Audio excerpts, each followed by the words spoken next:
Wat is uw naam? Waarom neemt u deel aan deze demonstratie? Ik ben Osmanjan Ruzi. Ik kom uit Oost-Turkestan. Sinds 1949 heeft China Oost-Turkestan bezet en de naam van het land veranderd in Xinjiang, Autonome Oeigoer-regio. Na de bezetting is de Chinese regering steeds bezig met het onderdrukken van Oeigoeren in Oost-Turkestan. Ik ben hier om me uit te spreken tegen de Chinese onderdrukking van mijn volk. Wanneer bent u uit Oost-Turkestan gevlucht? Sinds jaren wordt er in het nieuws gesproken over de onderdrukking en vervolging van China tegen de moslims in Oost-Turkestan. Kan jij ons hierover meer vertellen? In 2013 werd ik gedwongen uit Oost-Turkestan weg te gaan, omdat ik de onderdrukking van de Chinezen niet langer kon verdragen. Ik ben toen gevlucht naar Zuidoost-Aziatische buurlanden van China. Daar was ik ook niet veilig als Oeigoer zijnde en daarom ben ik in 2014 naar Turkije gegaan.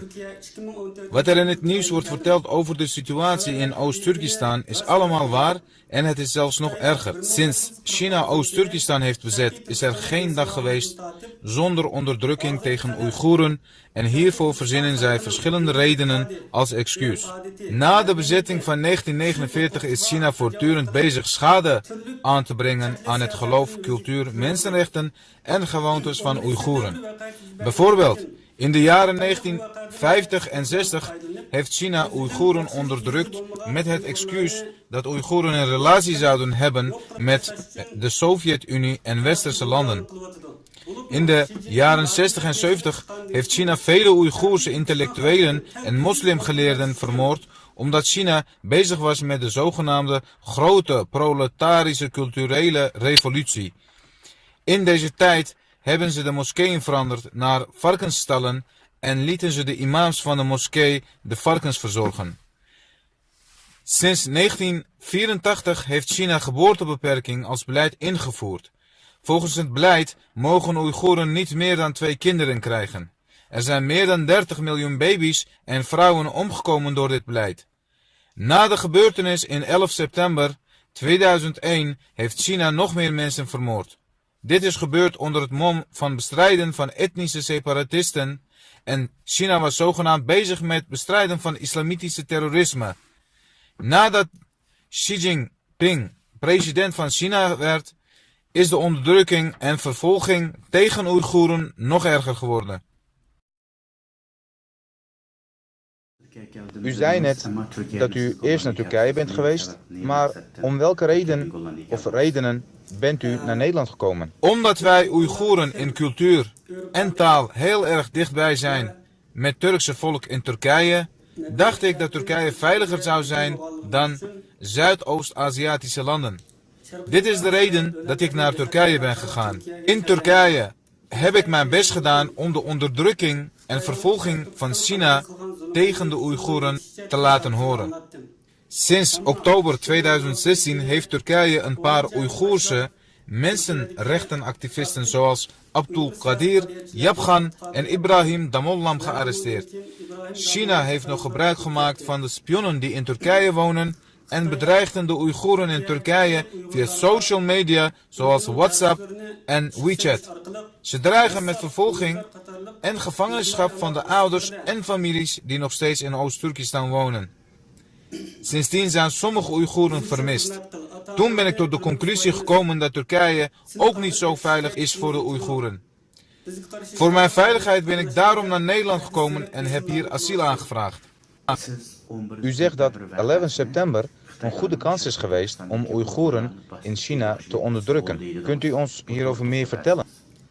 Na de bezetting heeft China voortdurend Oeigoeren onderdrukt met hun cultuur, geloof, economie en taal.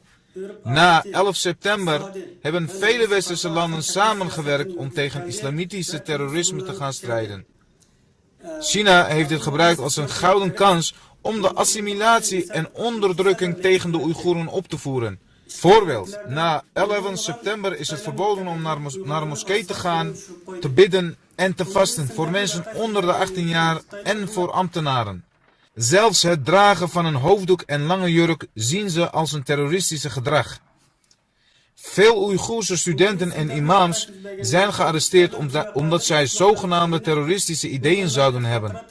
Mannen onder de 45 jaar mogen geen baard laten groeien. Zelfs de mensen die naar Umrah bedevaart zijn gegaan, zijn in de gevangenis genomen en alle islamitische boeken zoals de Koran en Hadith zijn verbrand. De imams van de moskeeën zijn gedwongen om te dansen en ze zijn speciaal opgeleid om hun zogenaamde terroristische ideeën te veranderen. Sinds juli 2017 is zelfs de Oeigoerse taal niet meer toegestaan in peuterspeelzalen en kinderdagverblijven. Kortom, China doet alles om Oeigoeren hun geloof en identiteit te laten vergeten. Waarom zwijgen islamitische landen en internationale organisaties over de onderdrukking van Oeigoeren door China? Ook al brengen sommige mensenrechtenorganisaties in westerse landen rapporten uit over de onderdrukking van de Oeigoeren, toch is dit niet voldoende. Ik hoop dat meer organisaties de onderdrukking en vervolging van Oeigoeren door China onder aandacht brengen. Wat betreft de islamitische landen, ze hebben hele goede economische relaties met China. Vandaar dat ze de Oeigoeren niet willen helpen en onze situatie onder aandacht brengen vanwege hun eigen belangen. Ten tweede, ze hebben zelf ook veel problemen in hun eigen land die ze niet kunnen oplossen. China geeft geen toestemming aan buitenlandse journalisten om naar Oost-Turkestan te komen en vandaar dat veel landen nog niets weten over de onderdrukking en vervolging van Oeigoeren door China. Ik hoop dat de geleerden in islamitische landen hun best doen om de onderdrukking van China onder aandacht brengen. Als ik een voorbeeld mag geven, laatste jaren hebben Egypte, Maleisië, Pakistan en Arabische landen hun Oeigoerse studenten teruggestuurd naar China in opdracht van de Chinese staat. De studenten worden in de gevangenis gezet en zelfs vermoord. Wat wilt u zeggen tegen de wereld? Ten eerste, wij zijn ook mensen. Ten tweede, wij zijn moslims. Ik hoop dat de internationale organisaties ons ook behandelen zoals elk mens en dat zij enigszins druk uitoefenen tegen China om de onderdrukking en vervolging te stoppen. Ik hoop dat de islamitische wereld ons niet vergeet, de Oeigoeren niet terugstuurt, de Oeigoeren in islamitische landen de kans geven om de islam te studeren en daar te kunnen wonen. Wij Oost-Turkestanse moslims zijn eigenlijk de kinderen van geleerden. We hebben veel bijgedragen aan de islamitische samenleving in de geschiedenis.